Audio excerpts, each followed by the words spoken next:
저는 홍씨입니다.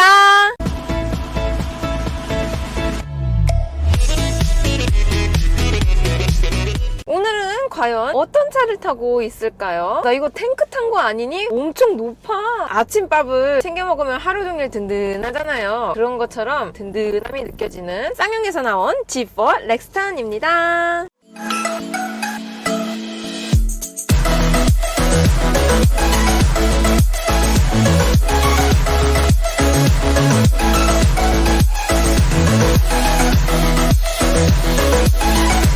제가 타고 있는 차량은 2019년식 11,000km 정도 탄 차량이고 후륜구동의 디젤 차량이에요. 제일 최상위 트립인 헤리티지 등급입니다. 렉스턴 1세대가 나왔을 때는 큰 센세이션을 일으켰었죠. 그때 당시 너 차 못 타고 다녀? 하면은 말이 끊기기도 전에 렉스턴! 이렇게 말할 정도로 굉장히 자부심을 가져주게 하는 차 중에 하나였어요. 그때 당시 렉스턴을 타고 다니셨던 분들이 아버지 나이 정도가 되셔가지고 렉스턴에 대한 향수가 있으셔가지고 G4 렉스턴을 구매를 하시는 것 같아요. 렉스턴을 타고 있는 운전자를 상상해보면은 한 40, 50대 정도의 남성분이 앉아 계실 것 같은 생각들이 많이 들거든요. 20대의 여자가 앉아있을 거라고는 상상이 잘 안 되죠. G4 렉스턴의 이야기를 들어보면은 40, 50대의 아버지분들의 의견들이 많으시더라고요. 그래서 오늘은 20대의 딸의 입장으로 렉스턴 리뷰를 해볼게요. 저속 코너링!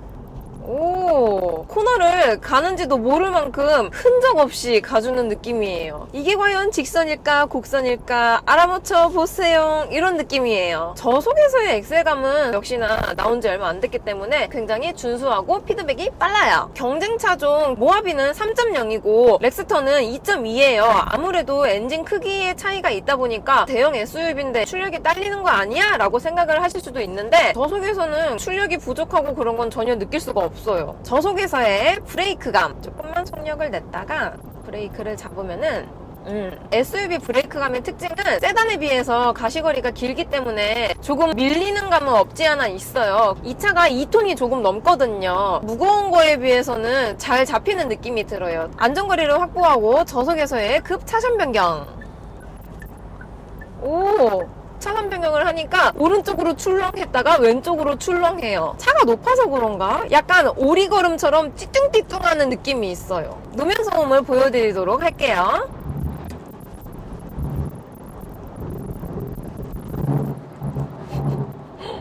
노면 소음은 귀에 들리는 거는 큰 편이지만 지상고가 높다 보니까 소음이 저 지하 땅굴에서부터 울려 퍼지는 듯한 느낌이 들어요. 그래서 좀 더 크게 느끼는 거일 수도 있는 것 같아요. 디젤 차량 치고는 굉장히 실내가 조용하거든요. 거의 가솔린 차량만큼 엔진음이 조용하다라고 느꼈었고 풍절음은 밖에서는 바람 소리가 굉장히 큰데 많이 막아줘요. 그래서 실내는 굉장히 정숙해요. 저속에서 고속으로 풀악셀! 오,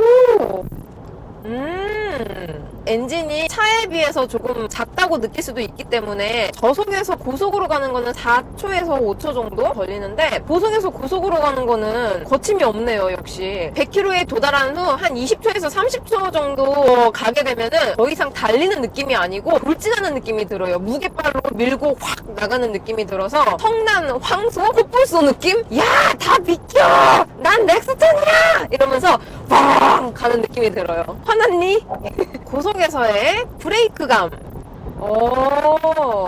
제동은 잘 되긴 하지만 역시 2톤의 무게를 스피드 있게 잡아주진 않는 것 같아요. 앞쪽이 살짝 가라앉는 듯한 느낌이 들어요. 근데 그런 현상이 차 사이즈를 보면은 정상적인 현상 같아요. 고속에서의 급 차선 변경. 오, 무게로 눌러주면서 가는 느낌이 들어서 조금 더 안정감이 있다고 느껴져요. 한 번 더 해볼까? 약간 띠뚱띠뚱거리는 느낌은 있긴 한데 저속에서보다는 차가 약간 땅으로 붙어서 가는 느낌? 헤리티지 등급은 20인치 휠이에요. 휠도 큰데 차도 크다 보니까 접지력이 더 좋아지는 것 같아요. 고속 코너링. 오, 와, 롤링 현상은 거의 없어요. 되게 무게발로 밀어붙이고 나가는 힘이 되게 강하다. 주저하지 않고 망설임 없이 달리는 매력이 있어요. 그거 같아요. 헬스를 장기간 오래 많이 하신 분들은 운동도 잘하시고 오래 달려도 지치지 않는 기초 대사량을 갖고 계시는데 렉스턴도 그렇게 느껴져요. G4 렉스턴은 헬스를 오래 많이 하신 몸 좋으신 아저씨 같아요. 헬스장의 고인물이라고 할 수도 있죠. 평소에는 이륜으로 가는 모드고 속도를 높여주는 모드가 아닌 힘을 높여주는 4륜 하이, 4륜 로우 모드가 따로 있어요. 새 차다 보니까 험난한 코스를 갈 수가 없어가지고 경사가 조금 있는 도로로 보여드리도록 할게요. 2륜 하이 모드로 경사로를 올라가 볼게요. 올라가라. 동력이 2바퀴에만 전달이 돼서 그런지 모르게 그냥 언덕을 올라갈 수 있을 정도의 힘. 4륜 하이 모드로 경사로를 올라가 볼게요. 올라가라. 오, 뭔가 탄력받은 느낌인데? 와, 확실히 2륜 모드에 비해서 4륜 모드는 힘이 달라지는 것 같긴 해요. 2륜은 그냥 영차 넘어가는 느낌이 들었다면은 4륜 모드는 가자! 이런 느낌. 4륜 하이 모드 같은 경우는 눈길에서 쓰는 것 같고 4륜 로우 모드는 울퉁불퉁한 오프로드에서 쓰는 모드예요. 4륜 로우 모드로 경사로를 올라가 보도록 할게요. 오, 평지를 달리는 것 같다. 되게 천천히 가지만 롯데월드 가면은 파라오의 분노라는 놀이기구가 있거든요. 뭔가 그거 탄 것 같은 느낌이야. 레일 위에 얹혀져 있는 놀이기구처럼 경사로에 전혀 지장이 없이 그냥 술술 가주는 그런 느낌이 들어요. 스티어링 조향감을 느껴보도록 할게요. 코너가 급격한 곳을 올라가고 있습니다. 조향감 같은 경우는 굉장히 잘 따라와줘요. 차가 크면 클수록 이질감이 많이 생기면은 불안하거든요. 지프렉스터는 조향감이 잘 따라와주기 때문에 불안감 같은 거는 크게 없는 것 같아요. 방지턱을 넘어보도록 할게요. 곰돌이 씨도 같이 지켜봐 주세요. 첫 번째는 천천히, 두 번째는 조금 더 거칠게 넘어보고, 어우, 이렇게 막 튕겨주는데? 세 번째는 조금 더 스피드 있게 넘어가 볼게요. 어우, 한 번 더 튕겨줘요. 이거 봐봐요. 한 번 튕기고, 한 번 더. 잔여 진동이 있죠. 그쵸? 올라가고 나서 잔여 진동이 조금 있어요. 하지만 그게 부담스러울 정도로 크진 않아요. 노면의 상태를 잘 읽으면서 충격을 텅텅 주는 게 아니고 조금 더 완화시켜준다고 해야 되나? 포장된 도로가 아닌 비포장 도로 이런 데를 가면은 참 운전의 재미가 있겠구나 라는 게 느껴지네요. 차가 큰 거에 비해서 2.2 엔진이면은 출력이 부족하다고 느낄 수도 있는데 고속으로 가실 것이 아니면은 적당히 힘이 넘치는 그런 느낌이에요. 안전운전 하셔야죠. 외관을 살펴보자면 약간 포드 익스플로어 같은 느낌을 많이 받았거든요. 그만큼 정말 크다. 커도 너무 커. 전면부를 보면은 본인 높이도 굉장히 높아요. 그 중압감 때문에 쫄았거든요. 그릴을 보면은 은색 그물무늬의 그릴이에요. 뾰족뾰족하게 솟았거든요. 다이아몬드처럼. 와일드해 보이고 사나운 인상의 느낌을 받았었고 헤드라이트는 일직선상으로 쫙 뻗어 있더라고요. 그래서 얼굴 표정으로 보자면은 무표정의 눈이 큰 이러고 이렇게 딱 노려보고 있는 엄한 느낌인 거죠. 옆면을 보자면은 제 키가 166이거든요. 문자 높이가 거의 제 키와 맞먹을 정도로 굉장히 크고 높았었어요. 두께는 그냥 차 급에 맞게끔만 조정한 것 같아갖고 너무 가벼운 거 아닌가 싶어서 문을 닫아보는 순간 역시 굉장히 무거웠어요. 제가 타고 있는 차량은 사이드 스텝이 있는 차량이에요. 우리 어머님들 보시면은 무릎이 안 좋으신 분들이 많잖아요. 남편이 사이드 스텝이 없는 차를 구매했다? 그러면 와이프가 차를 내리고 탈 때마다 뭔가 된소리를 할 것 같은 그런 느낌이에요. 사이드 스텝이 있는 모델로 구매하시는 걸 추천드려요. 후면부 리어링포를 보자면은 비상등과 후진등을 제외한 주간등은 빨간색으로 되어 있는데 새우 같은 모양이었거든요. 이렇게 돼 있어요. 정말 빨갛게 잘 익은 새우. 뒷유리도 굉장히 크다는 느낌을 받았었고 제일 상단에 있는 스포일러도 샤프하다는 느낌이 있어요. 외관 총평 전 버전에 비해서 올드하고 촌스럽지 않은 디자인이에요. 엠블럼만 가리고 보면은 흡사 포드 익스플로어랑 별다를 게 없다고 느껴졌고 주차를 했는데 옆에 레인지로버 차량이 있었어요. 레인지로버가 가져다주는 포스에 전혀 밀리지 않더라고요. 렉스턴이. 그만큼 외관 디자인은 중압감이 느껴지는 포스가 짱. 내부 인테리어는 뭔가 쌍용스럽지 않아요. 가장 눈에 띄는 거는 컬팅이 된 가죽이에요. 컬팅이 들어가면 굉장히 고급스럽게 느껴지고 값이 비싸지거든요. 문짝 옆에도 보시면은 있고 센터페시아 중간에도 보면은 채택이 되어 있어요. 리얼 우드도 채택이 되어 있거든요. 프린팅된 우드가 아니고 진짜 리얼 우드예요. SUV가 아닌 세단 같은 디자인이에요. 지금은 단종이 되었지만 체유맨 W의 내부 디자인과 굉장히 흡사하는 것을 느낄 수가 있거든요. 쌍용에서는 이제 세단 라인을 완전히 접고 플래그십 모델을 렉스턴으로 방향성을 두고 가는 게 아닌 아닌가 싶기도 해요. 계기판을 보자면은 중간에 클러스터가 21세기화 된 느낌이 들어요. 요즘차 같은 이미지를 많이 줘요. 센터페시아도 굉장히 커요. 차가 커서 그런가 다 커. 터치 모니터도 굉장히 사이즈가 크고 폰트도 크고 그림도 커요. 그림까지 클 필요는 없는데 작은 거는 아마 나밖에 없는 것 같아요. 기어 레버는 계단식 기어 레버예요. 툭 끊기면은 안 좋을 수가 있는데 굉장히 스무스하게 잘 넘어가줘요. 기어 레버 옆에 여백의 민진 뭔진 모르겠는데 공간이 있어요. 물건을 두라고 미끄럼 방지 고무를 달아놓긴 했거든요. 볼펜이나 립스틱 같은 거 두라고 만든 것 같기도 해요. 아버님들은 왠지 여기에 담배와 라이터를 두실 것 같아요. 스티어링 휠 디자인은 굉장히 커요. 사이즈가 D컷도 아니면서 약간의 각이 진 형태예요. 좌우측에는 타공이 된 가죽이 채택되어 있고요. 가죽 느낌은 고급스러운 것 같기도 하고 안쪽에 유광의 하이글로시 플라스틱을 채택해놔서 심심하지 않게 디자인을 해놓은 것 같아요. 크락션 부분은 네모 스펀지밥 같은 디자인이에요. 스티어링 두께감이 하단에는 두꺼운데 상단에는 얇거든요. 손이 좀 크신 아버님들은 아래쪽을 잡으시고 손이 좀 작으신 아버님들은 위쪽을 잡으라는 그런 빅피처인가? 암레스트 재질감 같은 경우는 와일드하지 않은 가죽 무늬가 있어서 되게 매끈매끈해요. 마치 나의 보드라운 살결 같은데?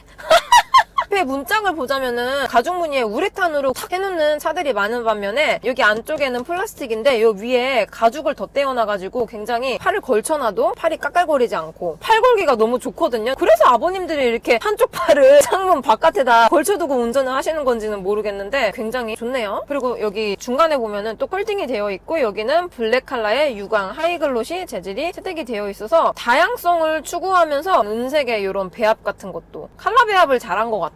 디테일하게 잘 되어 있다 보니까 마감력은 굉장히 훌륭해요. 천장은 보통 회색 컬러인 경우가 많은데 블랙에 가까운 그레이예요. 내부가 어두울 수 있을 텐데 라는 걱정이 들기도 하네요. 내부 총평! 쌍용하면은 뭔가 90년대 올드하고 레트로한 디자인인 차량들이 많은데 쌍용스럽지가 않으니까 고급 세단을 탄 것 같은 느낌을 느끼게 해줘요. 체험형 W 디자인을 G4 렉스턴에 이식했다는 느낌이 있어요. 쌍용이 쌍용을 안 하니까 굉장히 고급져요. 40, 50대 분들에게 품위도 많이 지켜주는 디자인이라서 인기가 좋지 않나 싶네요. 보이는 수납 공간, 콘솔 박스, 글로브 박스, 문 옆에 자잘자잘한 수납 공간과 컵홀더 이런 거를 보면은 차체에 비해서 수납 공간은 그렇게 크지는 않아요. 트렁크를 보고 굉장히 놀랐어요. 아, 이거는 사람이 누워도 되겠다. 굉장히 광활하더라고요. 트렁크에 모든 적재 공간을 몰빵한 느낌이 들어요. 폴딩은 안 해도 캐리어가 한 20개 정도 들어갈 것 같다는 느낌을 받았어요. 뒤에 보시면은 220V 단자도 있거든요. G4 렉스턴으로 차박을 가신다면은 성인 남성이 똑바로 누워도 자리가 많이 남을 만큼 모자람이 없이 프리미엄 차박을 할 수 있을 것 같다는 느낌을 받았어요. 1열 공간은 타본 차량 중에서 가장 공간이 넓은 것 같아요. 좀 오버하자면은 몸집이 비슷한 여자가 운전석에 2명이 앉아도 될 정도로 운전석 공간이 굉장히 넓어요. 2열도 앉아봤었는데 굉장히 넓더라고요. 성인 남성이 앉으셔도 한 뼘 반 정도 남을 정도로 레그룸이 굉장히 넓다. 생각보다 시트 좌우의 폭이 조금 좁아요. 제가 어깨가 좀 좁음에도 불구하고 저랑 길이는 딱 맞는 거를 볼 수 있죠. 통풍 시트는 무려 기본 트림에도 탑재가 되어 있어서 굉장히 좋은 것 같아요. 에어백은 기본적으로 9개가 들어가 있어요. 그리고 프레임 바디예요. 안전성이 매우 좋죠. 추돌 테스트에서도 모든 항목에서 만점을 받았다고 하더라고요. 2019년형부터는 요소수가 적용되는 모델이에요. 요소수 점등 결함이 있다는 이슈를 들었어요. 차가 높으면은 시야각은 좋지만 그만큼 사각지대도 많이 존재하기 때문에 등잔 밑이 어둡다. 차 바로 옆에 붙어있는 부분들에 대한 긴장감도 같이 주는 것 같아요. 고속주행 반, 일반 시내주행 반 정도 했어요. 정비가 9.6이 나오네요. 운전 피로도는 며칠 운행을 해본 결과 현기차들보다는 덜 한 편이에요. 최고 트림은 4,600만원이기 때문에 너무 비싸다고 생각을 하고 유라시아 에디션 3,900만원 정도 돼요. 유라시아 에디션 기준으로 G4 렉스턴을 살 것이냐 말 것이냐 두구두구두구. 물론 차는 너무 좋은데 안 살 것 같아요. 저 혼자 타고 다니는 차기 때문에 큰 차가 필요하지는 않아요. 짐을 많이 싣고 다니는 편도 아니라서. 하지만 차는 너무 좋기 때문에 남편 5월 남자친구가 탔으면 좋을 것 같은 차 베스트 1이에요. 50대의 실소유주 우리들의 아버지들한테서는 만족도가 굉장히 높은 차량이거든요. 렉스턴은 출시된 지 오래된 오래된 차량이지만 이제 2세대거든요. 오랜 시간을 두고 출시가 될 때마다 큰 센세이션을 갖다주는 그런 차량인 것 같아요. 오늘도 저의 영상이 재밌고 도움이 많이 되셨다면 좋아요와 구독을 꼭 눌러주세요. 다음에 또 뵐게요. 안녕!